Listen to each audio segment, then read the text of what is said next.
Nina, sandali. Nina, please naman, wait lang. Sandali. Kung ano man yung problema mo, sana huwag mo naman solohin. Well, bagay. Yan din si Maggie noon eh. Lala ko nung college days namin. Mahilig mapag-isa yun eh. Lagi siya nag-iimo kasi nga hindi siya makapag-paint kasi busy sa business school. Hindi niya ma-pursue yung pagiging artist niya. Pero eventually, na-overcome niya yung pagiging emo niya. Alam mo kung paano? Well, na-realize niya na meron naman siyang pamilya at kaibigan na pwedeng pagsabihan. Kaya yun, eventually, naging magaan siya, naging masayahin. So, ang gusto niyo, gayahin ko siya na mag-open up ako sa pamilya at sa kaibigan? Kung yun ang makakatulong sa'yo, hindi ba?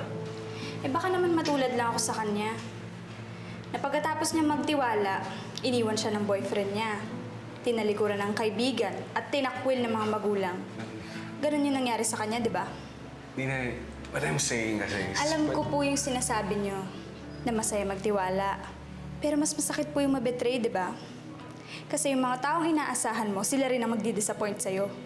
Nina, my point is, may pamilya ka, may kaibigan ka. Andito kami. Pwede mo pagsabihan ko ano naman yung dinadala mo.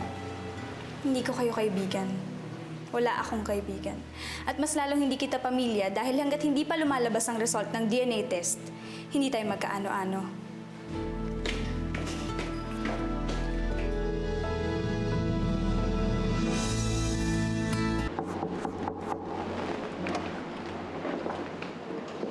Nina, Bakit? naikwento sa akin ni Abel yung napag-usapan siya sa ospital.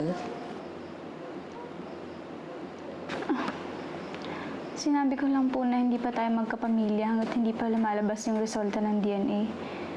Tama naman po yun, di ba? Tama. Iisa lang sa inyong tatlo ang tunay na kadugo namin. Pero totoo rin na napamahal na kayong tatlo sa amin yung Lola Sernan mo. Kaya kung ano man ang ilalabas ng papeles, sa puso namin, kayo pa rin ang apo namin. Lagi kong tatandaan nyo na